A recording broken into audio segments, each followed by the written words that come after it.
the people that you end up helping, then you know, where you mentioned underserved Native American communities, like where specifically are they at around the country? I mean, you live in Iowa, right? So is it mostly Iowa? How many different communities do you have? So visit, Native American communities nationally, but our active program right now is with the Sac and Fox tribe in Iowa. It's a federally recognized tribe.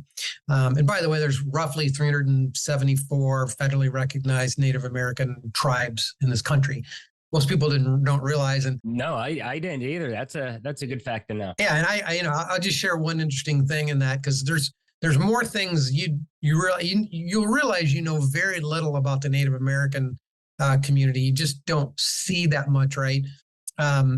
But we'll meet with tribal leaders and say, hey, why is it that Native Americans have amongst the lowest attendance rates to four-year colleges, yet you see these unfilled scholarships? That seems like a paradox. And they'll say, well, Linc, first thing, and they're very generous and nice and very courteous, right?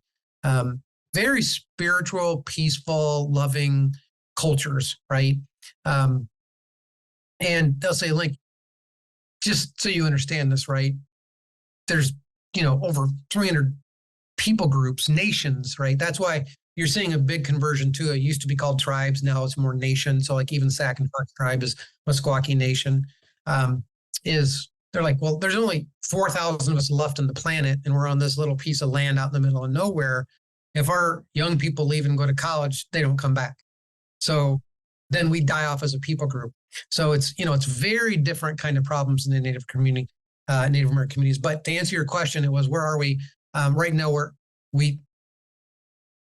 in and operating in Iowa at the Sac and Fox tribe, and we can talk a little bit more about what that means. But we're looking to implement, really just the only thing holding us back right now is just financially, because like at the Sac and Fox tribe, we start off with our prerequisite foundational courses, which you'd think, right, like front-end web development, C#, right, Java, database, right, these kinds of things.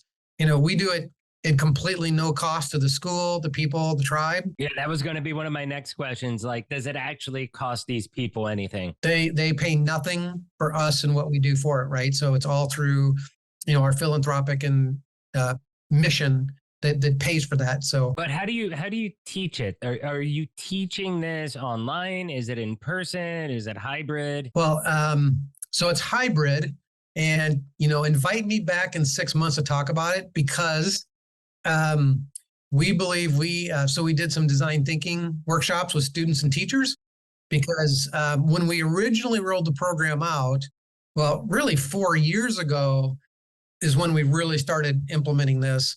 And back in my previous company before it was Night Moves. And when COVID hit, the whole world changed, because now all these company recruiters really went hog wild on recruiting, talent where they could get it, right? Because before, IT talent was remote, but it hadn't all really clicked in yet. When that happened, so now you've got all these community college computer science instructors making $65,000 a year that can make $80,000, $90,000 a year. And I tell you, I can go across the country, and there's not a state where the community colleges can fill their positions. I mean, some states, not 1 in 9. Some states, 1 in 15 community colleges can fill their computer science instructors, and probably maybe never will be able to now, because, there's a estimated 1.4 million shortage of computer science workers, right? And just in the US.